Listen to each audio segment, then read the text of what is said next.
जय माता दी। प्रेम से बोलिए संतोषी माता की जय। आज शुक्रवार के दिन आप सुनिए संतोषी माता की व्रत कथा। एक बुढ़िया थी और उसके 7 बेटे थे। 6 बेटे कमाने वाले थे और एक बेटा निकम्मा था। बुढ़िया माँ 6 पुत्रों की रसोई बनाती, भोजन कराती और पीछे से जो कुछ बचता वह 7वें पुत्र को दे देती। परंतु वह बड़ा भोला भाला था, मन में कुछ विचार नहीं करता था। एक दिन वह अपनी बहू से बोला, देखो मेरी माता का मुझ पर कितना प्रेम है। वह बोली, क्यों नहीं, सबका झूठा बचा हुआ तुमको खिलाती है। वह बोला, ऐसा भी हो सकता है क्या? मैं जब तक आंखों से ना देखूं मान नहीं सकता। बहू ने हंसकर कहा, देख लोगे तब तो मानोगे। कुछ दिन बाद बड़ा त्योहार आया। घर में 7 प्रकार के भोजन और चूरमा के लड्डू बने। वह जांचने को सर के दर्द का बहाना कर पतला कपड़ा सिर पर ओढ़कर रसोई घर में सो गया और कपड़े में से सब देखता रहा। 6 भाई भोजन करने आए। उसने देखा, माँ ने उनके लिए सुंदर आसन बिछाए, 7 प्रकार की रसोई परोसी और आग्रह करके जिमाती रही। 6 भाई भोजन कर उठे। तब माँ ने उनकी झूठी थालियों में से लड्डुओं के टुकड़ों को उठाकर एक लड्डू बनाया। झूठन साफ करके बुढ़िया माँ ने पुकारा, उठ बेटा, 6 भाई भोजन कर गए, अब तू बाकी है। उठ और तू कब खाएगा? वह कहने लगा, माँ, मुझे भोजन नहीं करना, मैं परदेश जा रहा हूँ। माता ने कहा, कल जाता तो आज ही जा। वह बोला, हाँ हाँ, आज ही जा रहा हूँ। यह कहकर वह घर से निकल गया। चलते समय उसे अपनी बहू की याद आई। वह गौशाला में कंडे थाप रही थी। वह बोला, मेरे पास तो कुछ नहीं है, यह अंगूठी है, सो ले लो और अपनी कुछ निशानी मुझे दे दो। वह बोली, मेरे पास क्या है, यह गोबर भरा हाथ है। यह कहकर उसने उसकी पीठ पर गोबर से हाथ की थाप मार दी। वह चल पड़ा और दूर देश पहुंचा। वहां एक साहूकार की दुकान थी। वह बोला, भाई, मुझे नौकरी पर रख लो।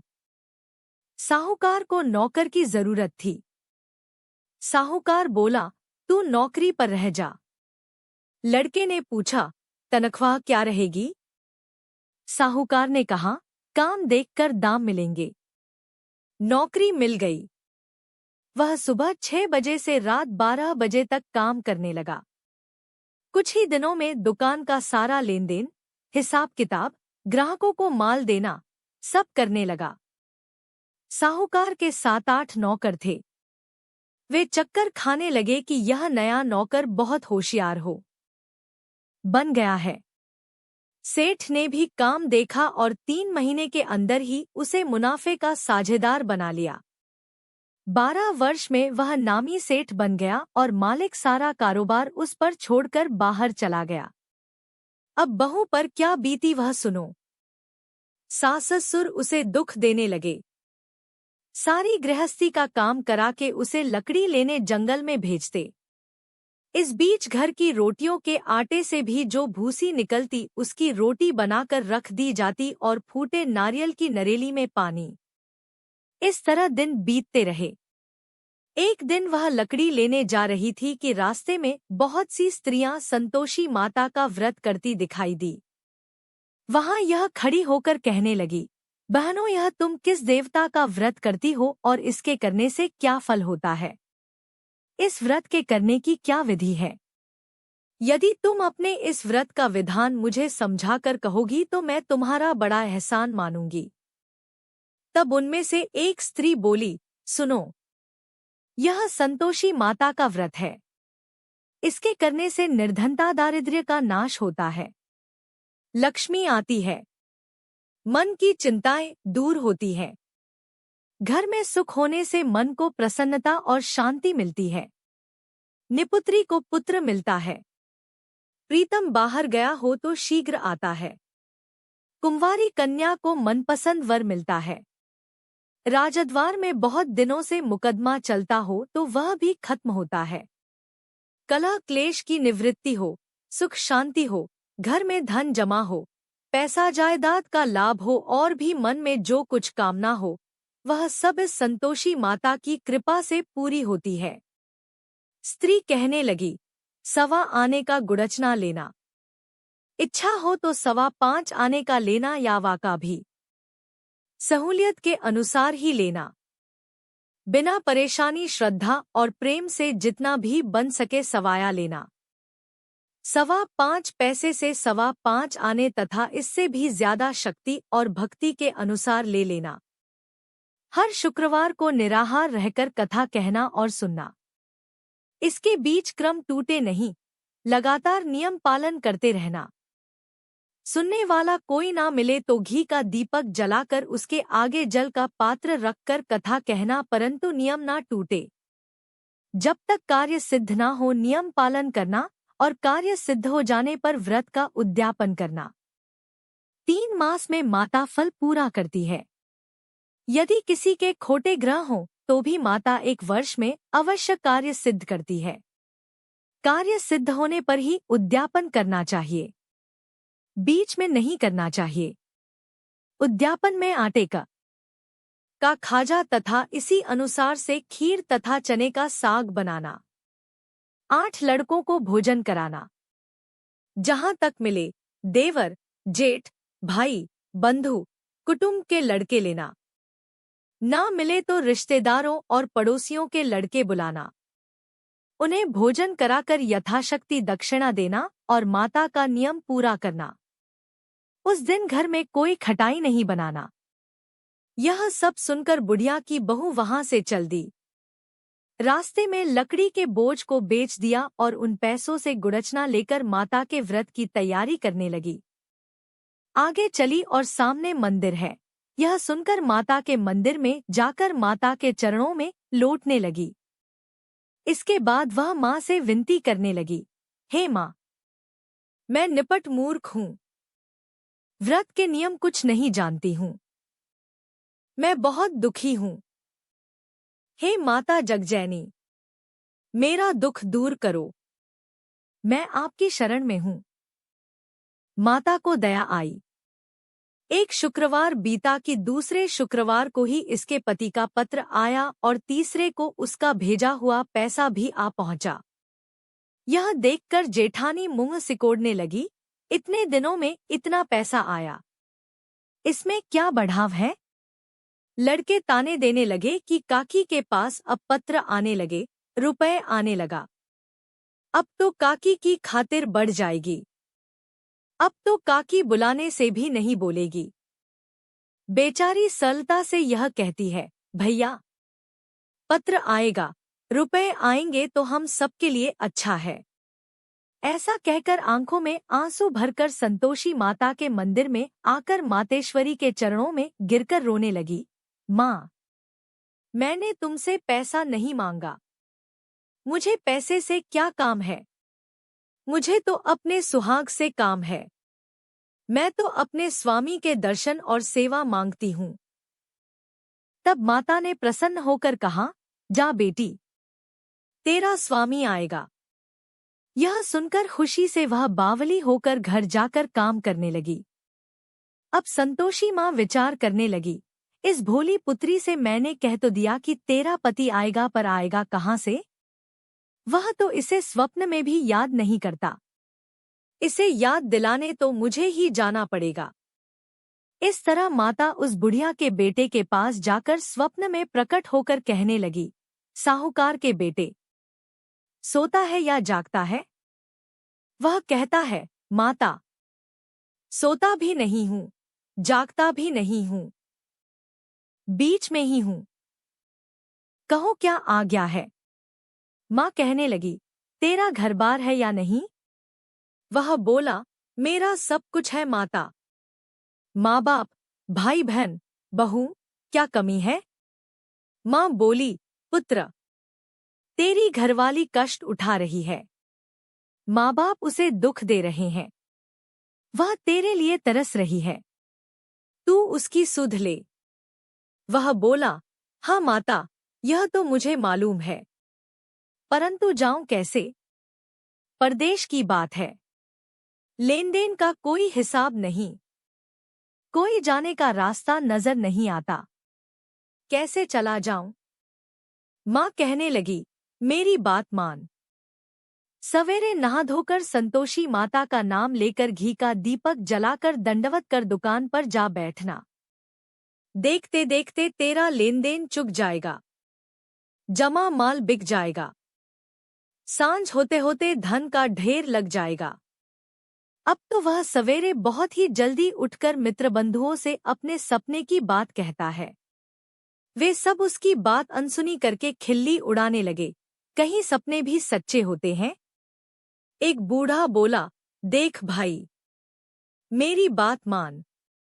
इस तरह सांझ झूठ कहने के बदले देवता ने जैसा ही कहा है वैसा ही करना। तेरा क्या जाता है? अब बूढ़े की बात मानकर वह नहा धोकर संतोषी माता को दंडवत कर घी का दीपक जलाकर दुकान पर जा बैठता है। थोड़ी देर में वह क्या देखता है कि देने वाले रुपया लाए, लेने वाले हिसाब लाए। कोठी में भरे सामानों के खरीददार नगद में सौदा करने लगे। शाम तक धन का ढेर लग गया। मन में माता का नाम लेकर प्रसन्न होकर घर जाने के वास्ते गहना, कपड़ा, सामान खरीदने लगा। यहाँ के काम से निपट घर को रवाना हुआ। उधर बहू बेचारी जंगल में लकड़ी लेने जाती है। लौटते वक्त माताजी के मंदिर पर विश्राम करती है। वह तो उसका रोज रुकने का स्थान ही था। दूर धूल उड़ती देखकर वह माता से पूछती है, हे माता, यह धूल कैसे उड़ रही है? कहती है, हे पुत्री, तेरा पति आ रहा है। अब तू ऐसा कर, लकड़ियों के 3 बोझ बना ले। एक नदी के किनारे रख, दूसरा मेरे मंदिर पर और तीसरा अपने सिर पर रख। तेरे पति को लकड़ियों का गट्ठा देकर मोह पैदा होगा। वह यहाँ रुकेगा, नाश्ता पानी बनाकर खाकर माँ से मिलने जाएगा। तो लकड़ी का बोझ उठाकर जाना और बीच चौक में गट्ठा लाकर 3 आवाजें जोर से लगाना, लो सासू जी, लकड़ियों का गट्ठा लाई हूँ। भूसी की रोटी दो, नारियल के खोपड़े में पानी दो। आज कौन मेहमान आया है? माँ की यह बात सुनकर वह, बहुत अच्छा माता जी, कहकर प्रसन्न मन होकर लकड़ियों के 3 गट्ठे ले आई। एक नदी के तट पर, एक माता के मंदिर पर रखा। इतने में ही वह मुसाफिर पहुंचा। सूखी लकड़ी देखकर उसकी इच्छा हुई कि अब यहीं निवास करें और भोजन बनाकर खा पीकर गांव जाएं। इस प्रकार भोजन बनाकर विश्राम लेकर गांव को गया। उसी समय बहू सिर पर लकड़ी का गट्ठा लिए आती है। उसे आंगन में डालकर जोर से 3 आवाज देती है, लो सासू जी, लकड़ी का गट्ठा लो, भूसी की रोटी दो, नारियल के खोपड़े में पानी दो। आज कौन आया है? यह सुनकर उसकी सास, अपने दिए हुए कष्टों को भुलाने हेतु, कहती है, बहू, ऐसा क्यों कहती हो? तेरा मालिक ही तो आया है। बैठ, मीठा भात खाकर कपड़े गहने पहन। इतने में आवाज सुनकर उसका स्वामी बाहर आता है और अंगूठी देखकर व्याकुल हो जाता है। माँ से पूछता है, माँ, यह कौन है?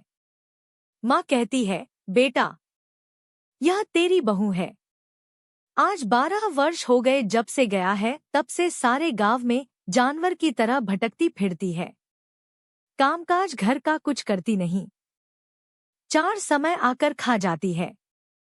अब तुझे देखकर भूसी की रोटी और नारियल के खोपड़े में पानी मांगती है। वह लज्जित होकर बोला, ठीक है माँ, मैंने इसे भी देखा और तुम्हें भी। अब मुझे दूसरे घर की चाबी दो तो मैं उसमें रहूंगा। ठीक है बेटा, जैसी तेरी मर्जी। यह कहकर माँ ने चाबी का गुच्छा उसे दे दिया। उसने लेकर दूसरे कमरे को खोलकर सारा सामान जमाया और एक दिन में ही वहां राजा के महल जैसा ठाट बाट बन गया। अब क्या था?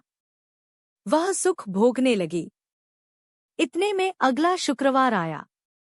उसने अपने पति से कहा, मुझे माता का उद्यापन करना है। उसका पति बोला, बहुत अच्छा, कर लो। अपनी खुशी से यह भी कर लो। तुरंत ही वह उद्यापन की तैयारी करने लगी। जेठ के लड़के को भोजन के लिए कहने लगी।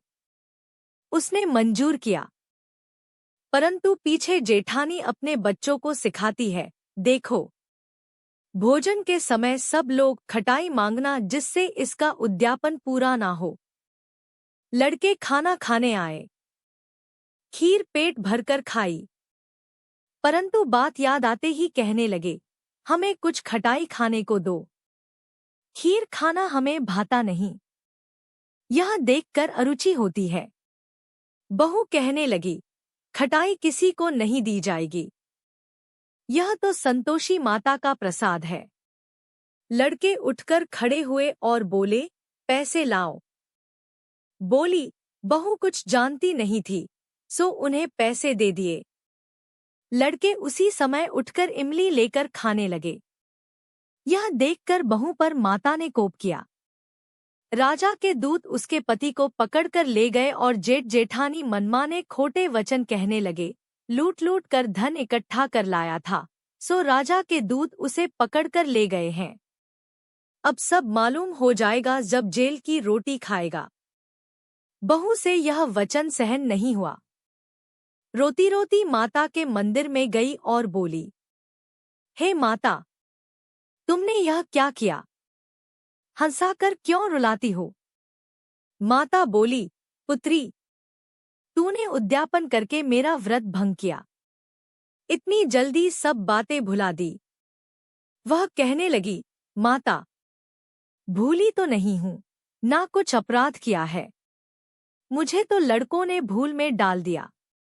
मैंने भूल से उन्हें पैसे दे दिए। मुझे क्षमा करो माँ। माँ बोली, ऐसी भी कहीं भूल होती है? वह बोली, माँ मुझे माफ कर दो, मैं फिर तुम्हारा उद्यापन करूंगी। माँ बोली, अब भूल मत करना। वह बोली, अब भूल नहीं होगी माता। अब बताओ वे कैसे आएंगे? माँ बोली, जा पुत्री, तेरा मालिक तुझे रास्ते में ही आता मिलेगा। वह निकली। रास्ते में पति आता मिला तो उसने पूछा, तुम कहाँ गए थे? वह कहने लगा, इतना धन जो कमाया है उसका टैक्स राजा ने मांगा था, वह भरने गया था। वह प्रसन्न होकर बोली, अच्छा हुआ, अब घर चलो। कुछ दिन बाद फिर शुक्रवार आया तो वह बोली, मुझे माता का उद्यापन करना है। पति ने कहा, कर लो। वह फिर जेठ के लड़कों से भोजन को कहने लगी। तो जेठानी ने एक दो बातें सुनाई और लड़के सिखा दिए कि तुम पहले ही खटाई मांग लेना। लड़के कहने लगे, हमें खीर खाना नहीं भाता, कुछ खटाई खाने को दो। तो बहू बोली, खटाई खाने को नहीं मिलेगी, खाना हो तो खाओ। यह कहकर ब्राह्मणों के लड़के लाकर भोजन कराने लगी। यथाशक्ति दक्षिणा की जगह एक एक फल उन्हें दिया। इससे संतोषी माता प्रसन्न हुई। माता की कृपा होते ही 9वें मास उसको चंद्रमा के समान सुंदर पुत्र प्राप्त हुआ। वह पुत्र को लेकर प्रतिदिन माता जी के मंदिर को जाने लगी। माँ ने सोचा, यह रोज आती है, आज क्यों ना मैं ही इसके घर चलूं, इसका आसरा देखूं तो सही। यह विचार कर माता ने भयानक रूप बनाया। गुड़ और चने से सना मुख, ऊपर से सूंड के समान होठ, उस पर मक्खियां भनभना रही हैं। दहलीज में पैर रखते ही उसकी सास चिल्लाई, देखो, कोई चुड़ैल डाकिनी चली आ रही है। लड़कों, इसे भगाओ नहीं तो किसी को खा जाएगी। लड़के डरने लगे, चिल्लाकर खिड़की बंद करने लगे। बहू रोशनदान में से देख रही थी। प्रसन्नता से पगली होकर चिल्लाने लगी, आज मेरी माता मेरे घर आई है। यह कहकर बच्चे को दूध पिलाने से हट जाती है। इतने में सास का क्रोध फूट पड़ा।